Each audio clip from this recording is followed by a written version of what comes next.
Refugee agencies are warning that millions of Ukrainians could be on the move to escape the fighting, heading for the border with neighbouring countries. Our special correspondent Fergal Keane has sent us this report from the city of Lviv in the west, where he's been speaking to people seeking safe haven beyond the Ukrainian frontier. All journeys now lead west. In days, the lives of millions upended. The only thought is to get to safety. Many of us thought that it's just informational war, but you see what happened, and we don't understand why Putin does it. We need help from world. We say help, please, because we're here, so we're alone here.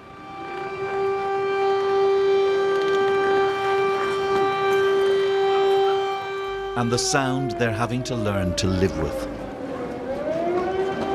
The Russian army might be far from Lviv, but there's still a state of high alert.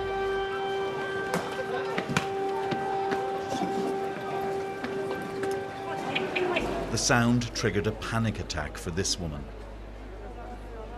It is still the case here, despite the war, that the young trust their parents to protect them, whatever might come. However strange the world they've been cast into. Their hope is that the train would help them avoid this, the line of cars to the Polish border. So those people are moving on foot down towards the border with Poland, but it's another 20 kilometers from where we are at the moment. We just need to move out of the way and let more people pass us here. They're coming.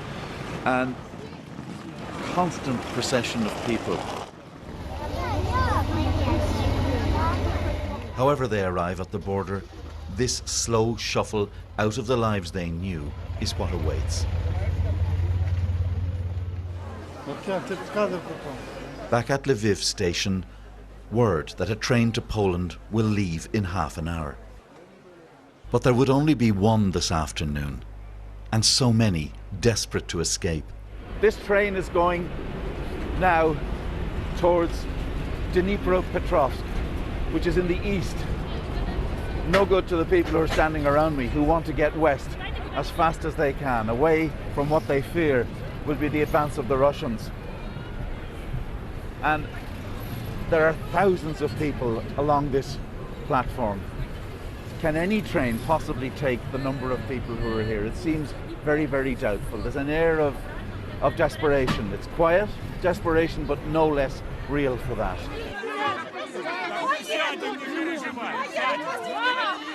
The train to Poland arrived.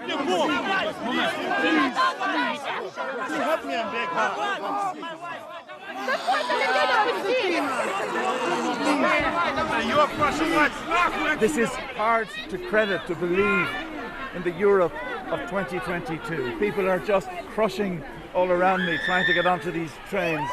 A woman, a young mother with a baby, they're screaming because everyone's getting crushed.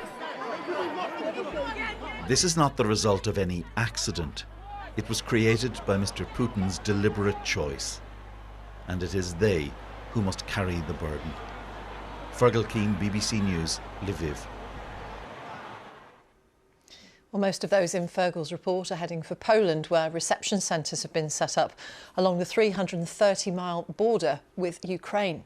The Polish government has denounced what it describes as Russia's aggression and says 115,000 people have already fled Ukraine since Vladimir Putin ordered his invasion.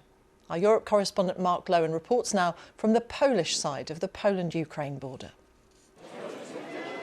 An arrival from next door, but which is now another world.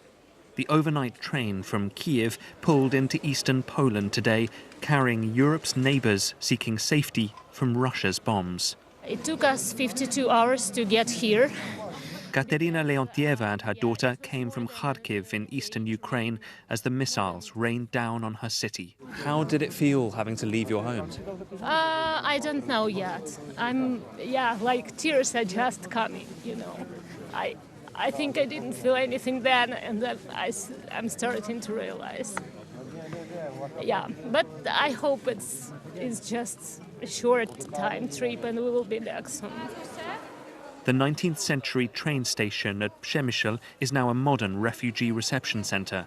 Those arriving welcomed with open arms before travelling on around Poland and Europe. Among them, Irene and her children, her husband left behind to defend their homeland.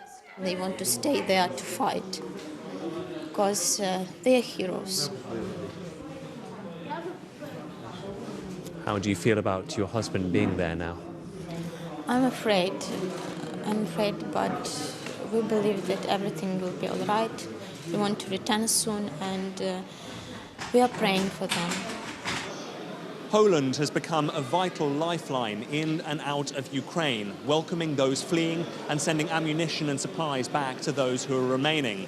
As Europe's newest war prompts Europe's freshest refugee crisis, it's now Poland and no longer the Mediterranean that's on the humanitarian front line.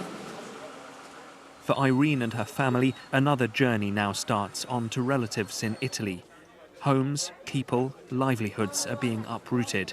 Scenes Europe thought were confined to the past. Mark Lowen, BBC News, Przemysl, eastern Poland. Border officials in Moldova have confirmed that over 30,000 people have crossed into their country from Ukraine since Wednesday. Most of those fleeing are women and children. Men aged 18 to 60 are being told to stay and fight to defend Ukraine. Our Europe correspondent Lucy Williamson is on the Moldovan-Ukraine border, where she's been speaking to people who've queued for over 27 hours to get to safety. As Russians enter Ukraine, women are leaving.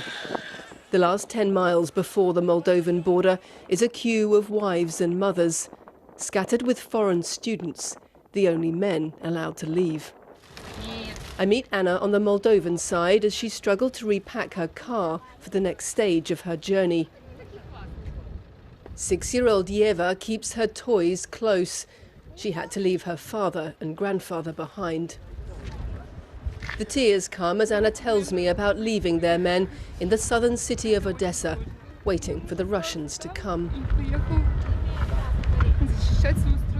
My husband stayed there to protect his country. I'm hoping the West will help us get out of this terrible situation, because right now we are alone against the Russian aggressor. Many of those arriving here have no clear plan of where they'll go. The Moldovan government has set up 300 tents as emergency shelter for those crossing the border. There's still space here at the moment, but the Ukrainian city of Odessa, less than 50 kilometers from here, is a key Russian target. And there's worry about a sudden influx if the fighting there develops. Moldova tonight is home for thousands more mothers and children as a rift between nations splits families apart. Lucy Williamson, BBC News, Palanca Crossing, Moldova.